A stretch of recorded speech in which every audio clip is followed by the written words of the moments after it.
اہل سنت اور اہل حدیث مختلف طریقوں سے نماز کی ادائیگی کرتے ہیں، کیا ان سب کی نماز کی ادائیگی سنت کے عین مطابق ہے یا دونوں کی نمازوں میں کچھ فرق ہے اور اجر و ثواب میں بھی کچھ فرق ہے؟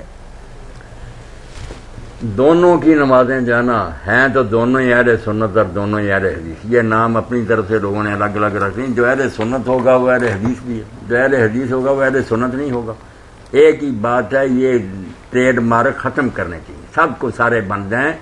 باقی جو ہے نا کہ بھائی نمازیں آپ مطمئن رہیں، جھگڑے کرنے والوں کی باتیں جو ہے نا ان کو نظر انداز کریں. نمازیں ساری امت کی درست ہیں، بالکل جس طریقہ سے بھی کوئی پڑھ رہا نا میں نے پوری تسلی کر لی، ایک گروہ کی نماز بھی باطل نہیں ہے. یا حضور سے ثابت ہے یا صحابہ سے، سب کی درست ہیں. میں سب طریقوں سے بدل کر اسی لیے پڑھتا ہوں. ناف کے نیچے ہاتھ، سینے پر رفع دین کر لیا، چھوڑ دیا. مجھے بڑا سکون ملتا کہ اللہ کے رسول کی سب سنتوں کا میں مزہ لے رہا ہوں. یہ جھگڑتے رہے، ان کو نہ ان کی حقیقت کا ہی پتہ کیا، آپ نے کیا تو کیوں کیا، چھوڑا تو کیوں کیا. مجھ سے اگر آپ کریں تو کرنے والے چھوڑ دیں گے، نہ کرنے والے شروع کر دیں گے. پہلے سمجھے تو صحیح کہ رفع دین ہے کیا اور نہ کیا ہے.